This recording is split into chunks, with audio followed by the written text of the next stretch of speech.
Good afternoon. Welcome to doctors time.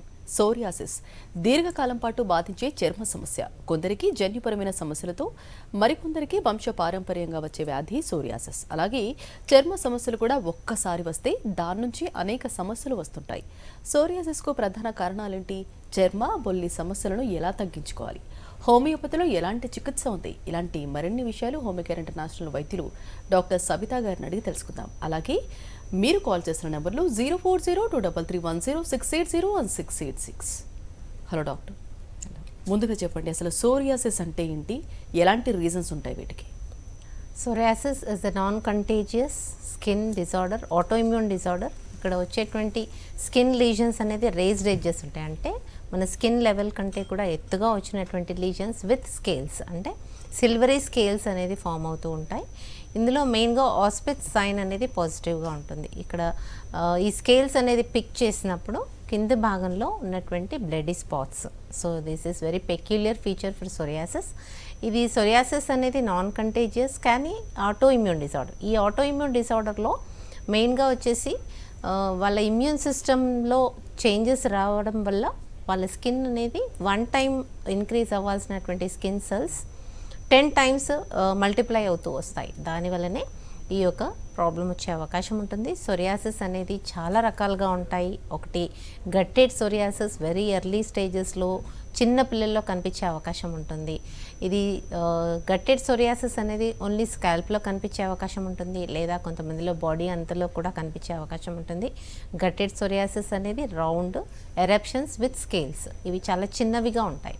వెరాజ్ peculiar psoriasis eruptions వచ్చేసి coin shaped and మీకు peculiar సైట్స్లో వచ్చే అవకాశం, స్కాల్ప్లో కాకుండా కొంతమందిలో ఎల్బో రీజన్లో, నీ రీజన్లో, లేదా కొంతమందిలో హ్యాండ్స్ మీద, లెగ్స్ మీద రావటము, అలాగే ఇయర్స్ వెనక భాగంలో రావటము, పామ్స్ అండ్ సోల్స్లో రావటము అనేది, కొంతమందిలో ఫోల్డ్స్. సో ఇందులో మనకి గట్టెడ్ టైప్ ఆఫ్ సోరియాసిస్ కానీ, ఎరిథ్రోడర్మిక్ సోరియాసిస్లో కానీ ఎపిడర్మల్ రీజన్లో కనిపించేటువంటి డార్సల్ ఆస్పెక్ట్లో కనిపించే అవకాశం ఎక్కువగా ఉంటుంది, అంటే వెనక భాగంలో, చెయ్యి వెనక భాగంలో కనిపించే అవకాశం ఉంటుంది. కాళ్ళల్లో కూడా ఫ్రంట్ రీజన్లో కనిపించే అవకాశం ఉంటుంది. ఈ యొక్క సోరియాసిస్ అనేది ఎరిథ్రోడర్మిక్ ఉన్న వాళ్ళల్లో 80 to 90% of skin surface cover అయ్యేటువంటి అవకాశం ఉంటుంది. ఈ యొక్క స్కిన్ సర్ఫేస్లో కవర్ అయినటువంటి erythrodermic psoriasis very severe stages కూడా వెళ్ళే అవకాశం ఉంటుంది. ఇక్కడ మనకి protein loss, because skin loss అనేది ఎక్కువగా ఉంటుంది, స్కేల్స్ అనేది లాస్ ఎక్కువగా ఉండటం వల్లనే ప్రోటీన్ లాస్ ఉండే అవకాశం ఉంటుంది. అలాగే గట్టెడ్ టైప్ ఆఫ్ సోరియాసిస్లో కూడా ఎలర్జిక్ సిమ్టమ్స్ ఎక్కువగా ఉండే అవకాశం ఉంటుంది. కొంతమందిలో పామార్ అండ్ సోలార్ వచ్చే అవకాశం, ఇది కూడా చాలా సివియర్ టైప్ ఆఫ్ సోరియాసిస్. కొంతమందిలో క్రాక్స్ డెవలప్ అయిపోయి పూర్తిగా బ్లడ్ ఊజింగ్ అవ్వటము, లేదా నొప్పి, మంట చాలా తీవ్రంగా, నార్మల్గా నడవలేకపోవడం, నార్మల్గా వాళ్ళు చేతులతో పని చేసుకోలేకపోవడం అనేది చూస్తూ ఉంటాం. పామ్స్ అండ్ సోలార్ సోరియాసిస్ అనేది ఏ ఏజ్లో అయినా అటాక్ అయ్యే అవకాశం ఉంటుంది. కొంతమందిలో టీనేజ్ ఏజ్లో కాకుండా 40+ ఏజ్లో, 35+ ఏజ్ గ్రూప్లో కూడా ఈ యొక్క palmar and solar psoriasis first time attack అయ్యేటువంటి అవకాశం ఉంటుంది. ఇలాంటి కేసెస్లో చాలా సక్సెస్ఫుల్గా హోమియోపతి ట్రీట్మెంట్ విత్ కాన్స్టిట్యూషనల్ ట్రీట్మెంట్తో తగ్గించినటువంటి కేసెస్ చాలా ఉన్నాయి. అలాగే కొంతమందిలో ఫ్లెక్జోరల్ సోరియాసిస్ అనేది ఫోల్డ్స్ రీజన్స్లో, అంటే యాక్సిలా రీజన్లో, లేదా ఇంగ్వైనల్ రీజన్లో, లేదా మెమరీ గ్లాండ్స్ కింది భాగంలో ఎక్కడైతే మీకు స్వెట్ రీజన్స్ అనేది ఎక్కువగా స్వెట్ రావటం వల్ల స్కిన్ అనేది glistening appearance, shiny glistening appearance of skin ఉంటుంది. అలాగే స్కిన్ అనేది చాలా సన్నటి skin, not like silvery scales, సన్నటి స్కిన్ అనేది ఊడిపోవడం అనేది జరుగుతూ ఉంటుంది. సో ఈ ఫ్లెక్జోరల్ సోరియాసిస్తో బాధపడే వాళ్ళలో కూడా మంట అనేది చాలా ఎక్కువగా ఉండే అవకాశం ఉంటుంది.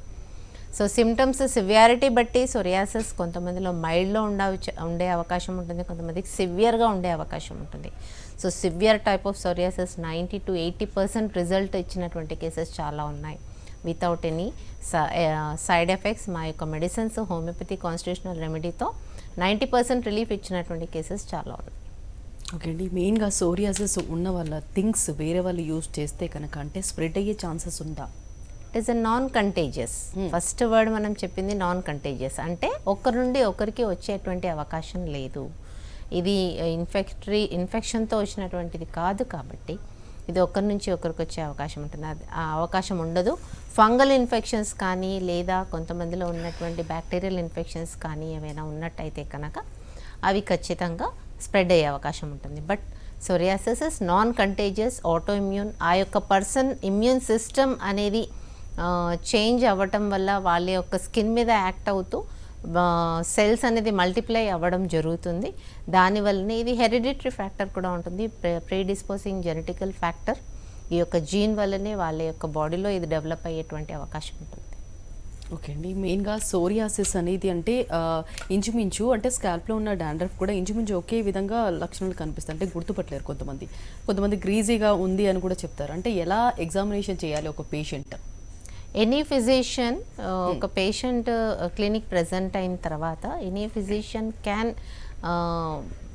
అంటే డిస్టింగ్విష్ చేయగలుగుతారు ఒక సొరియాటిక్ ప్యాచా లేకపోతే డాండ్రఫ్ ప్యాచా అది అనేది ఈజీగా చూసి డిస్టింగ్విష్ చేయగలుగుతారు. ఇక్కడ మెయిన్గా సెబోరిక్ డర్మటైటిస్ కానీ డాండ్రఫ్ కానీ యూజువల్లీ సోరియాసిస్తో కన్ఫ్యూజ్ అవుతూ ఉంటారు. బట్ ఇంతకుముందు మనం చెప్పుకున్నట్టు సోరియాసిస్ ఇస్ రేజ్డ్ ఎడ్జెస్, అంటే స్కిన్ లెవెల్లో కాకుండా కొద్దిగా ఎత్తుగా ఈ యొక్క లీజన్ పెరుగుతూ ఉంటుంది. అలాగే స్కేల్స్ అనేది సిల్వరీ స్కేల్స్, చేప పొట్టు మాదిరిగా ఈ యొక్క స్కేల్ అనేది ఉండడం జరుగుతుంది. కొంతమందిలో స్మాలర్ ఎరప్షన్స్ అంటే గట్టి టైప్ ఆఫ్ సోరియాసిస్లో చాలా చిన్న స్కేల్స్ కూడా వచ్చే అవకాశం ఉంటుంది. సో ఆ యొక్క ప్యాచ్ ఒకవేళ చూసినట్టయితే గనక ఇది సొరియాటిక్ ప్యాచా లేకపోతే సెబోరికా లేకపోతే డాండ్రఫా అనేది ఒక ఫిజిషియన్ ఈజీగా చెప్పగలుగుతారు. ఓకే అండి, మెయిన్గా అంటే సోరియాసిస్ ఉన్న వాళ్ళు పులుపు ఎక్కువగా తినకూడదు అంటారు కదా, ఇది ఎంతవరకు నిజం అంటారు? డైట్ ఏ విధంగా ఉంటుంది? యూజువల్లీ సోరియాసిస్లో సిఆర్పి లెవెల్స్ రేజ్ అయ్యేటువంటి అవకాశం ఉంటుంది, ESR levels, ANA levels. So ఇలాంటి కేసెస్లో మాత్రం ప్రోటీన్ అంటే అనిమల్ ప్రోటీన్ కొంచెం తగ్గిస్తే గనక ఈ యొక్క సొరియాటిక్ ప్యాచెస్ కొద్ది మాదిరిగా తగ్గే అవకాశం ఉంటుంది. If it is CRP levels ఎక్కువ అవుతూ ఉంటేనే. కొన్ని కేసెస్లో సిఆర్పి లెవెల్స్ నార్మల్ ఉన్నప్పటికీ, ఈఎస్ఆర్ లెవెల్స్ నార్మల్ ఉన్నప్పటికీ ఈ యొక్క సొరియాటిక్ ప్యాచెస్ డెవలప్ అవుతుంటాయి. కొంతమందికి స్ట్రెప్టోకాకల్ ఇన్ఫెక్షన్స్ వల్ల కూడా ఈ యొక్క సొరియాటిక్ ప్యాచెస్ డెవలప్ అవుతాయి. అలాంటి వాళ్ళకి ఏఎస్ఓ టైటర్ అనేది పెరిగే అవకాశం ఉంటుంది. సో ఈ ప్రతి కేసుకి డిఫరెంట్గా మనం డీల్ చేయాల్సిన అవసరం ఉంటుంది. కొంతమందిలో ఎలర్జిక్ రియాక్షన్స్ ఎక్కువ అవ్వటం వల్ల వాళ్ళకి ఏదైనా సబ్స్టెన్స్తో ఎలర్జీ ఉన్నట్టయితే కనుక ఈ యొక్క ప్యాచెస్ అనేది ఇంక్రీజ్ అవ్వడం. చాలా మటుకు సొరియాసిస్ అనేది ఆటోఇమ్యూన్ డిజార్డర్ కాబట్టి ఇది ఒక స్ట్రెస్ రిలేటెడ్ ప్రాబ్లం.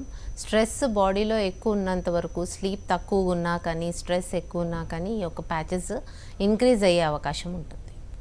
ఓకే అండి, మెయిన్గా సోరియాసిస్కి అంటే కొంతమందికి ఒకప్పుడు ఒక ఫుడ్ పడుతుంది, కానీ సోరియాసిస్లో అంటే బిఫోర్ ఆఫ్టర్ పడదు ఫుడ్. అంటే ఎందుకు అంటారు? అంటే ఇమ్యూనిటీ పవర్ వల్లే అంటారా, ఓన్లీ సోరియాసిస్ వల్ల అంటారా, ఎలా అంటారు? Usually psoriasis is not related to food. ఫుడ్తో రిలేషన్తో చాలా తక్కువగా కేసెస్లో మనం చూస్తూ ఉంటాం. యూజువల్లీ కొంతమందికి సీ ఫుడ్ ఎలర్జిక్ చాలా ఎక్కువగా ఉన్న వల్ల అండ్ అనిమల్ ప్రోటీన్ ఎక్కువగా తీసుకున్నటువంటి కేసెస్లో sudden rise in psoriatic patches అనేది మేము అబ్జర్వ్ చేసాము. బట్ ఫుడ్తో రిలేషన్ అనేది చాలా తక్కువ మందిలో చూస్తుంటాం. బికాస్ ఈవెన్ పామార్, సోలార్ సొరియాసిస్లో కూడా మీకు ఈ యొక్క ప్యాచెస్ అనేది నాట్ రిలేటెడ్ టు ఫుడ్. ఎంత సివియారిటీ ఆఫ్ సిమ్టమ్స్ ఎంత సివియర్గా ఉంటాయంటే ఏ ఫుడ్ తీసుకున్నా ఏ ఫుడ్ తీసుకోకపోయినా ఈ యొక్క ప్యాచెస్ అనేది ఇంక్రీజ్ అవుతూనే ఉంటాయి, క్రాక్స్ డెవలప్ అవుతూ ఉంటాయి, నార్మల్ యాక్టివిటీ చేసుకోలేకపోతూ ఉంటారు. సో ఇలాంటి కేసెస్లో ఫుడ్ కంటే ఎక్కువగా కాన్స్టిట్యూషనల్ ట్రీట్మెంట్, స్ట్రెస్ అనేది తగ్గించుకోవటం, అలాగే మా మెడిసిన్స్తోని కూడా చాలా డ్రామాటికల్గా ఇవి ప్యాచెస్ తగ్గినటువంటి కేసెస్ ఉన్నాయి. ఈవెన్ 90% బాడీలో కవర్ అయినటువంటి ఎరిథ్రోడర్మిక్ సొరియాసిస్లో కూడా 90% రిలీఫ్ ఇచ్చినటువంటి కేసెస్ చాలా ఉన్నాయి. ఓకే అండి, కాలర్ కూడా లైన్లో ఉన్నారు. రాధాకృష్ణ చిత్తూరు నుంచి. రాధాకృష్ణ గారు మాట్లాడండి, మీ సమస్య చెప్పండి. హలో హలో, నమస్తే మేడం. మాట్లాడండి మేడం నమస్తే. రాధాకృష్ణ గారు, మీరు టీవీ వాళ్ళు మ్యూట్ చేయండి, మ్యూట్ చేసి మాట్లాడండి, లేదంటే కాల్ డిస్కనెక్ట్ అయిపోతుందండి. డాక్టర్ గారు ఉన్నారు, ఓకే మేడం, మాట్లాడండి. నేను పక్కన వచ్చేసిన మేడం. చెప్పండి మీ సమస్యని. మేడం నాది 42 నా వయసు. ఓకే, అది వాతలుగా వస్తుంది మేడం. స్కిన్ మీద నవ్వలు వచ్చేది. ఓకే, నవ్వలు ఎక్కువగా ఉండదు మేడం. నైట్ అయితే నవ్వలు వస్తుంది. గోల్డ్ విన్నర్ నూనె తప్ప వేరే ఏది తిన్నా నాకు చెట్టు కాలే మేడం. ఓకే. మళ్ళా డాక్టర్ దగ్గరికి పోయి చూపించిన సోపు వేరే వాడమన్నారు. ఓకే. ఆ సోపు మార్చినాము, వచ్చి ఓల్డ్ చింతాలు వాడుతున్నాం మేడం. మీకు ఇప్పుడు తగ్గిందా? అట్లే ఉన్నాయి. ఇప్పుడు మాత్రలు తింటాడా, గవర్నమెంట్ టాబ్లెట్లు తింటాడా, కానీ నవ్వులు ఎక్కువగా వస్తుంది మేడం, వాతలు వస్తుంది స్కిన్ మీద.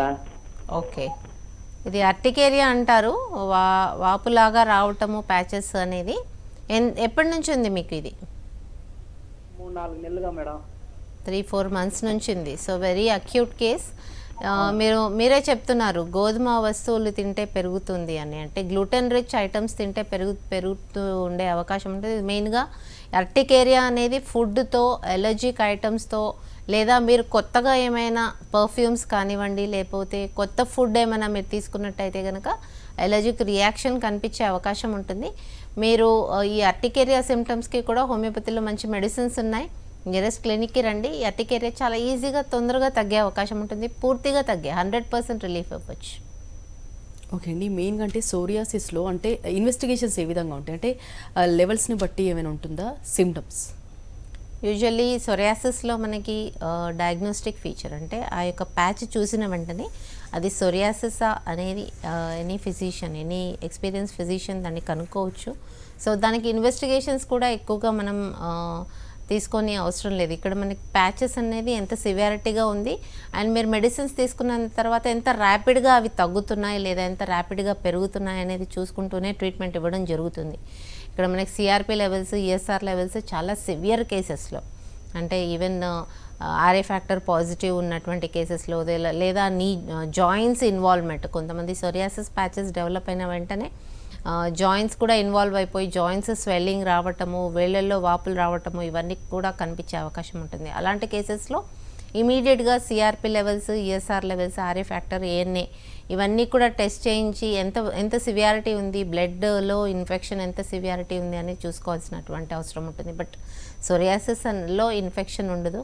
Maybe if rheumatoid arthritis super యాడెడ్గా వాళ్ళకి సొరియాటిక్ ఆర్థరైటిస్ అలా ఉన్నట్టయితే కనుక ఈ యొక్క టెస్టులు, ఇన్వెస్టిగేషన్ చేయించాల్సిన అవసరం ఉంటుంది. సో ఓన్లీ స్కిన్ లీజన్స్ ఉన్నట్టయితే కనుక ఓన్లీ మెడిసిన్స్ వాడుతూ తగ్గించే అవకాశం ఉంటుంది. ఓకే. మరి సోరియాటిక్ ఆర్థరైటిస్ అంటే ఏంటి? ఇంతకు మీరు చెప్పారు కూడా. సొరియాటిక్ ఆర్థరైటిస్ అనేది చాలా మందిలో స్కిన్ లీజన్స్ చాలా మైల్డ్గా ఉన్నప్పటికీ, స్కిన్ అనేది చాలా కొద్ది ప్యాచెస్ ఉన్నప్పటికీ జాయింట్స్ అనేది ఇన్వాల్వ్మెంట్ ఉండే అవకాశం ఉంటుంది. అంటే బిగ్గర్ జాయింట్స్లో కానివ్వండి, యూజువల్లీ రొమటైడ్ ఆర్థరైటిస్లో ఉన్నటువంటి సిమ్టమ్స్ అన్నీ కూడా వీళ్ళల్లో పాజిటివ్ ఉండే అవకాశం ఉంటుంది. వీళ్ళల్లో వేళ్ళల్లో వాపులు రావటము, అలాగే చేతులు వంకర్లు పోవటము, రిస్ట్ జాయింట్లో వాపు రావటము, మోకాళ్ళల్లో వాపులు రావటము అనేది కూడా చూస్తూ ఉంటాము. సో ఆల్ సొరియాటిక్ పేషెంట్స్కి ఈ యొక్క సొరియాటిక్ ఆర్థరైటిస్ రావాల్సినటువంటి అవసరం లేదు.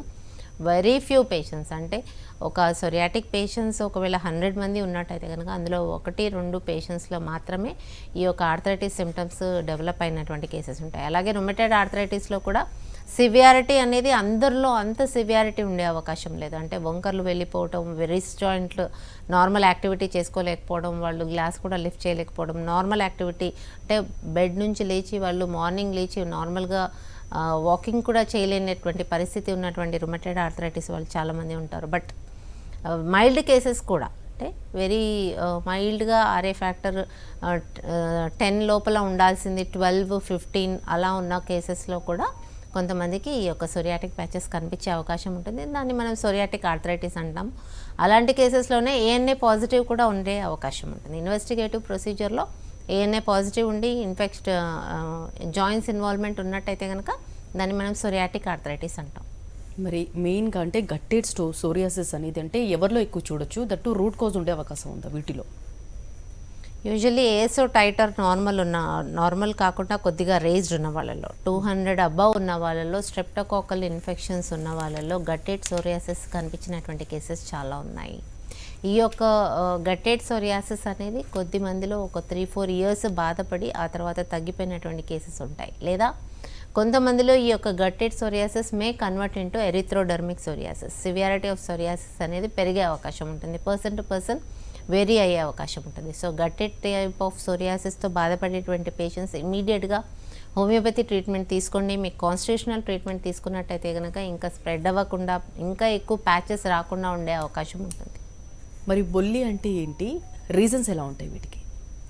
బొల్లి అనగా విటిలిగో ఆర్ ల్యూకోడర్మా అంటూ ఉంటాము. విటిలిగో ఈజ్ హైపోపిగ్మెంటెడ్ ప్యాచెస్, అంటే white patches, very shiny white patch.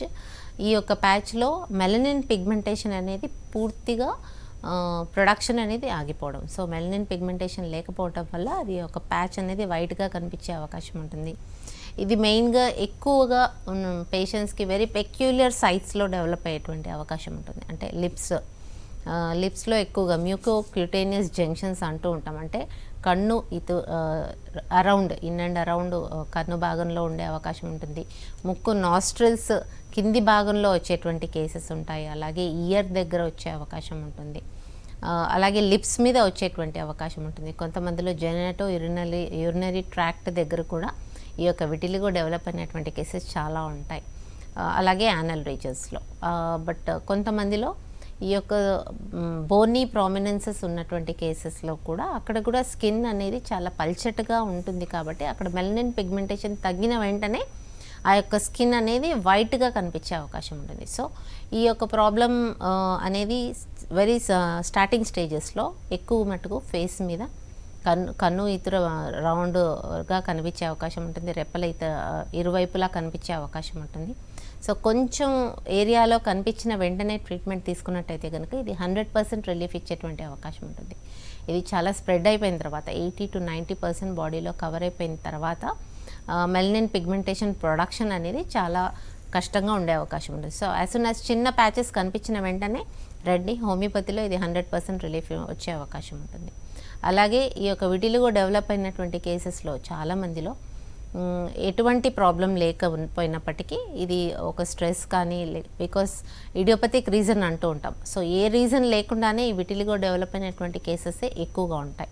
But very few cases 20 to 30% కేసెస్లో మాత్రం థైరాయిడ్ ఫ్లక్చుయేషన్స్ వల్ల థైరాయిడ్ ప్రొఫైల్ చేయించాల్సిన అవసరం ఉంటుంది. అలాగే సిబిపి అంటే అనీమిక్ కేసెస్లో కూడా ఈ యొక్క విటిలిగో ప్యాచెస్ డెవలప్ అయ్యేటువంటి అవకాశం అనేది కొద్ది మందిలో కనిపిస్తుంది. అంటే 100 పేషెంట్స్లో ఒక 1-2% మాత్రమే అనీమిక్ పేషెంట్స్ ఈ ప్యాచెస్ డెవలప్ అయ్యేటువంటి అవకాశం ఉంది. సో ఈ రెండు కూడా రూల్ అవుట్ చేసుకుంటూ ట్రీట్మెంట్ ఇవ్వడం జరుగుతుంది. విటిలిగోలో as early as possible 20 to 30% బాడీలో కవర్ అయినటువంటి వెంటనే ఒకవేళ ట్రీట్మెంట్ తీసుకున్నట్టయితే కనుక ఇది పూర్తిగా తగ్గే అవకాశం ఉంటుంది.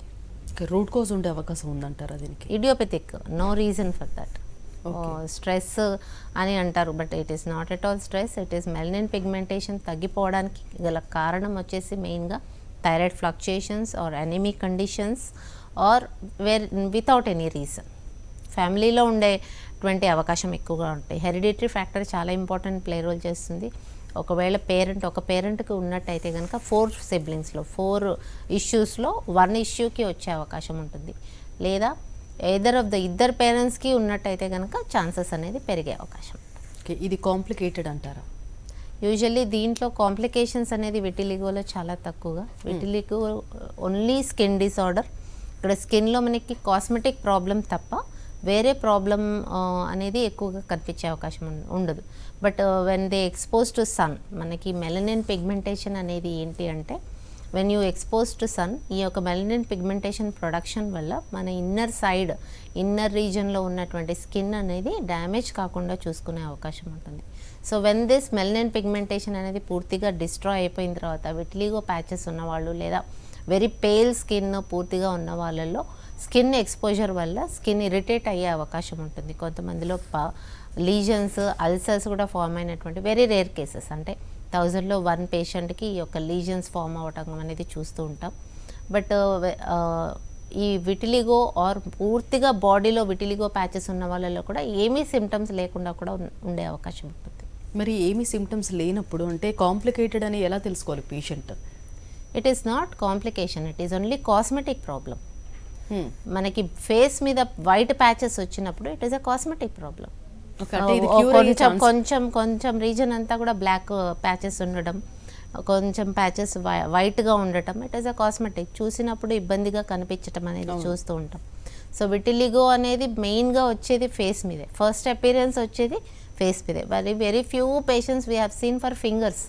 అంటే ఫింగర్స్ నెయిల్ చుట్టూ ప్రాంతంలో బికాస్ స్కిన్ రీజన్ అనేది పల్చగా ఉండటం వల్ల ఆ రీజన్స్లో లేదా కొంతమందిలో పాదాలలో కొంచెం కనిపించేటువంటి అవకాశం ఉంటుంది. But First appearance of vitiligo is on face, either on lips, either on around the eyes, ఇలా కనిపించే అవకాశం ఉంటుంది. వైట్ ప్యాచెస్ ఉండడం వల్ల కాస్మెటిక్ ప్రాబ్లం, వేరే కాంప్లికేషన్స్ అనేది చాలా తక్కువ.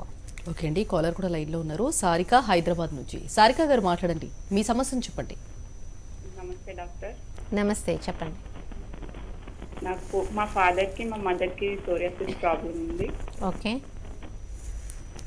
అది నాకు కూడా ఈ మధ్య కనిపిస్తుంది. నా వయసు ఇప్పుడు 27.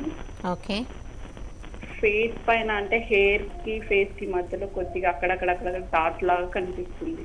ఓకే, నేను ఇంతకుముందు హోమియోపతిలో మెడిసిన్స్ వాడాను 2 years బ్యాక్. ఓకే, అప్పుడు కొద్దిగా ఒక 2-3 monthsకి తగ్గినట్టే అనిపించినాయి. మళ్ళీ తర్వాత ఈ మంత్ నుంచి మళ్ళీ స్టార్ట్ అవుతుంది. ఓకే. హెయిర్లో కూడా చాలా ఉంటుంది.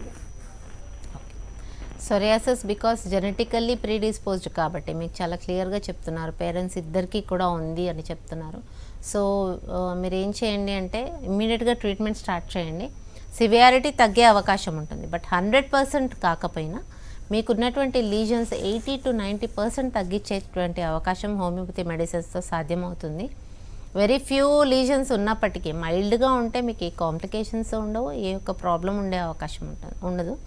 సో సివియారిటీ ఉంటే మాత్రం, ఒకవేళ సివియర్ ఆఫ్ స్కాల్ప్లో మీకు చాలా ఉంది అని చెప్తున్నారు, మీరు ఇమీడియట్గా ట్రీట్మెంట్ వాడండి. దానికి మెడిసిన్స్ ఉన్నాయి, మెడిసిన్స్ వాడితే 80 to 90% తగ్గే అవకాశం ఉంటుంది.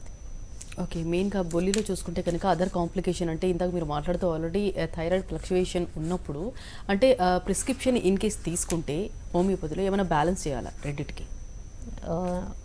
హోమియోపతిలో ట్రీట్మెంట్ తీసుకున్నా లేదా అలోపతిలో ట్రీట్మెంట్ తీసుకున్నా థైరాయిడ్ ఫ్లక్చుయేషన్స్ ఎక్కువగా లేకుండా ఉండేటువంటి స్టేటస్ని మనం ఒక పేషెంట్కి తీసుకురావాల్సిన అవసరం ఉంటుంది.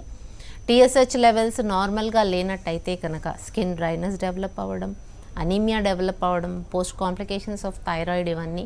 థైరాయిడ్ ఒకవేళ నార్మల్గా లేనట్టయితే కనుక డిప్రెషన్కి లోన్ అవ్వటము, అలాగే అనీమిక్ సిమ్టమ్స్ డెవలప్ అవ్వటము, డ్రై స్కిన్నెస్ రావటము, విటిలిగో రావటం అనేది కూడా కనిపిస్తూ ఉంటుంది. So every 2 to 3 months thyroid ఉన్నవాళ్ళు ఇమీడియట్గా చెక్ చేసుకుంటూ టీఎస్హెచ్ లెవెల్స్ నార్మల్ ఉన్నాయా లేదా చూసుకోవడం అనేది చాలా ఇంపార్టెంట్. అలాగే థైరాయిడ్ కూడా because it is an endocrine hormone, stress levels పెరుగుతున్న కొద్దీ ఈ యొక్క టీఎస్హెచ్ లెవెల్స్ కూడా పెరిగే అవకాశం ఉంటుంది. సో సెడెంటరీ లైఫ్ స్టైల్ లేకుండా నార్మల్ ఎక్సర్సైజెస్ చేసుకుంటూ స్ట్రెస్ లెవెల్స్ తగ్గించుకుంటూ స్లీప్ అనేది యాంపుల్గా ఉండటం, అంటే 7 to 8 hours కంపల్సరీ స్లీప్ ఉన్నట్టయితే కనుక బాడీలో హార్మోన్స్ కూడా నార్మల్గా ప్రొడ్యూస్ అయ్యేటువంటి అవకాశం ఉంటుంది. సో స్లీప్లెస్నెస్ కూడా కొంతమందిలో వాళ్ళు చేసేటువంటి నైట్ షిఫ్ట్స్ వల్ల కానివ్వండి, వీ హ్యావ్ సీన్ పేషెంట్స్ అంటే నైట్ షిఫ్ట్స్ చేసేటువంటి ఎంప్లాయీస్ కూడా ఈ యొక్క స్ట్రెస్కి గురవ్వటము, కొంతమందికి థైరాయిడే కాదు డయాబెటీస్ కూడా ఇమీడియట్గా అటాక్ అవ్వడం అనేది చూస్తూ ఉన్నాం. సో స్లీప్ కూడా 7 to 8 hours ఉండాల్సినటువంటి అవసరం ఉంటుంది. విటిలిగో స్టార్టింగ్ స్టేజెస్లో ఇమీడియట్గా ఇవన్నీ పరీక్షలు చేయించుకుంటూ ఒకవేళ థైరాయిడ్ నార్మల్ లేనట్టయితే కనుక దాన్ని, ఒకవేళ ఫస్ట్ స్టేజ్లో ఉన్నట్టయితే కనుక హోమియోపతిలోనే దీన్ని కంట్రోల్ చేయడం జరుగుతుంది. బట్ టీఎస్హెచ్ లెవెల్స్ కొంతమందికి ఫస్ట్ డిటెక్షన్లోనే 5.5 లోపల ఉండాల్సినటువంటి టీఎస్హెచ్ 150-200 ఉన్నటువంటి కేసెస్ చూస్తూ ఉంటాం. సో అంత సివియర్గా ఉన్న వాళ్ళకు మాత్రం ఇమీడియట్గా హార్మోన్ సప్లిమెంటేషన్ ఇవ్వడం జరుగుతుంది. దాంతోనే టీఎస్హెచ్ నార్మల్కి తీసుకురావాల్సినటువంటి అవసరం ఉంటుంది. ఇవన్నీ రాకుండా ఉండాలంటే లైఫ్ స్టైల్ మోడిఫికేషన్ ఏ విధంగా చేసుకోవాలంటారు? లైఫ్ స్టైల్ మోడిఫికేషన్స్లో రెగ్యులర్ ఎక్సర్సైజ్ కంపల్సరీ, సెడెంటరీ లైఫ్ స్టైల్లో థైరాయిడ్, పీసీఓడి, అలాగే డయాబెటీస్ వచ్చేటువంటి ఛాన్సెస్ అనేది చాలా ఎక్కువగా ఉంటుంది. డైట్ రెస్ట్రిక్షన్స్లో కూడా గ్లూకోజ్ రిచ్ ఐటమ్స్ ఎక్కువగా తీసుకోకపోవడం, ఫైబర్ రిచ్ ఐటమ్స్ ఎక్కువ తీసుకోవడం అనేది చాలా ఇంపార్టెంట్. అలాగే weekly 5 to 6 days at least walking కానీ లేదా ఎనీ కార్డియో ఎక్సర్సైజ్ అనేది రెగ్యులర్గా చేసుకుంటే కనుక ఈ యొక్క ఎండోక్రైన్ హార్మోన్స్ అనేది నార్మల్గా రిలీజ్ అయ్యే అవకాశం ఉంటుంది. ఓకే అండి, సోరియాసిస్ గురించి అందులో ఉన్న టైప్స్ గురించి చాలా డీటెయిల్గా చెప్పారండి. Thank you so much.